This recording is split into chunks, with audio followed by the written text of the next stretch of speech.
You're going to be challenged, and we're going to get through it together. Don't look at, I'm trying not to do the, it's normal to feel uncomfortable and get comfortable with feeling uncomfortable. We're going to feel uncomfortable for a little bit. That's okay. We're going to challenge ourselves, and we're going to work through it, and it's going to be great. So fear not. We will be more accepting and inclusive together. Thanks, Haley. I love that. We had a question come in the Q&A that is asking, what would you recommend for those that do very well in the academic environment and might have multiple degrees but struggle to find a good fit for a job or maintain steady employment? I kind of feel that in my soul as somebody who has 2 bachelor's degrees and a law degree. So I'm already empathetic to this person's situation. So my advice is that it's all about, unfortunately, I feel like so much falls on interviewing and finding the right fit. And it doesn't always happen immediately. And I think with steady employment, we have to understand why these individuals are struggling. So it might be that it's an office culture issue. It might be office politics, or it might be work-related performance or not receiving the proper accommodations. So I think we have to kind of revisit history and see, why is this happening? Why is this person who is obviously brilliant, obviously qualified, obviously deserves all of the privileges of employment, why are they struggling with this situation? And how can we help them? What can we do, or what kind of strategies can we put in place for them or for the employer to keep that collaborative, constant in communication? Because again, this process is very interactive. And I think what happens a lot is there's usually some form of miscommunication, or there's already bias at play before the communication even starts. So I think that's kind of where I'm seeing this from, but I don't know the specifics or who this individual is. So each person is different, but those are some things that I would consider troubleshooting or investigating a little deeper, is like, what accommodations this person received? What was the environment like? What have been consistent issues that this person may have had? And how can we work together to help remedy this? Or how can we work with the employer to be more inclusive in the first place? And I might have a better answer.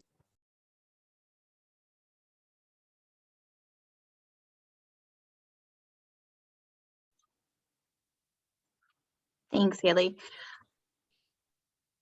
I think your audio is cutting out a little bit towards the end, but I'm so sorry. Oh no, you're fine.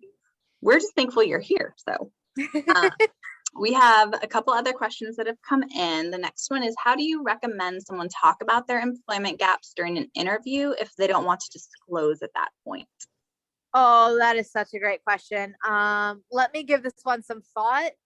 I think it really depends. So if it's just a gap of unemployment, it could be looking for the right fit. I think every situation is different. So I know for me, I'm self-employed. I think that would be part of how I would describe it for me. But everybody's situation of employment gaps might look a little different. Sometimes it actually is helpful to disclose if there's an employment gap, because then it won't be seen as this person's just completely undesirable, or it might explain some things that maybe they're just really qualified and they just haven't been given opportunities to succeed, or there's barriers to access. So based on some of the research that I've seen, it could actually be a favorable time to disclose. But if you don't disclose, I think that it could raise a couple flags. And I think that it's really important to try to not focus on that so much, especially at the interview stage. I think that unfortunately the process for hiring is not always fair. I truly believe it's not fair more often than not. I just think it's, how do we get around that or minimize that gap in that situation to be able to highlight the strengths, or to be able to, I guess kind of make sure that the person's in the best light possible. So I want to circle back to this possibly tonight when I'm home and have some more opinions, or maybe could back it up a little bit better of what I would recommend. Thanks, Haley. So we have another question in the Q&A. Are there specific types of jobs or job fields to encourage young autistic adults to explore that might be most successful? I would go by the person and their interests and their strengths. So I know a lot of stereotypes and neurodiverse hiring initiatives really target the science, technology, engineering, and math fields. I respect those initiatives greatly. I think they're wonderful starting points, but not all of us are gifted computer geniuses, myself included. I went to law school. Part of why I went to law school was to avoid doing math. So please keep in mind that autistic people can be successful in any field given the right support. Just that some fields are better at actively recruiting neurodiverse candidates. So that's something to kind of keep in mind. But more importantly is what interests the person, and how can we make sure that their passion and their interest in what they're good at is translatable into a job that they actually enjoy. Because if you stuck me in a tech role, despite the fact that that's the thing that's hiring, I'm probably not qualified.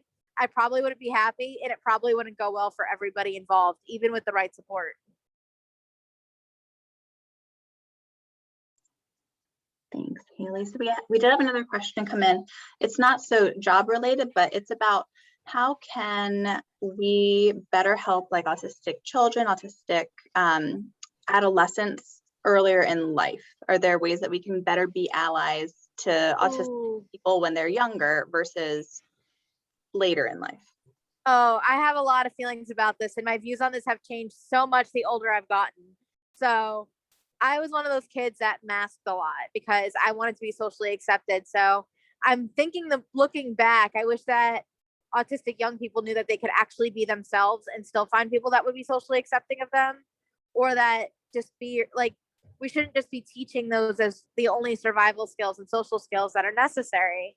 So that's something that I'm thinking late as I look back on adolescence. But generally speaking, what I advise a lot of parents and other support professionals and those who love our young people and adolescents is, first off, just please encourage self-advocacy. I know we talked a little bit about self-advocacy today, but it's super important for young people to learn these things. It usually gets overlooked. And I know that we, as the adults here, adults in the room, sometimes want to be the ones who, but we should be advocating with them. We have to know what the autistic person's special interest is in, encourage that no matter what it is, whether or not you think it makes sense, whether or not you find it interesting, whatever notions of age appropriate or gender appropriate you have, throw them out the window. What are the things that make us happy, make us really happy. And there's not nearly enough focus on autistic joy. And I think that especially for young people whose bodies are changing, their social environments are changing, the expectations of them are changing, and that transition into adolescence and then adulthood, I think focusing on and encouraging that autistic joy is so crucial. Thanks, Haley. I love that. And I love the framing of autistic joy. I am not the one who came up with that. I believe there's a wonderful artist named Jen White Johnson who sells really cool stickers that say, or she used to sell stickers that said it, that used to say autistic joy. And I'm like, I love that phrase so much. And we really don't celebrate the things that make us really excited and happy. And I know that even when my hands flap, like, it's a full body joy that neurotypical people usually don't get to experience. So I really do think that even celebrating the things that make us happy, especially in a world that doesn't always accept us, that's such a powerful thing, you know? Thanks, Haley. That's incredible. So I'm not seeing any other questions in the chat box. And I think your last comment, Haley, actually ties in really well. Well, again, thank you for being here.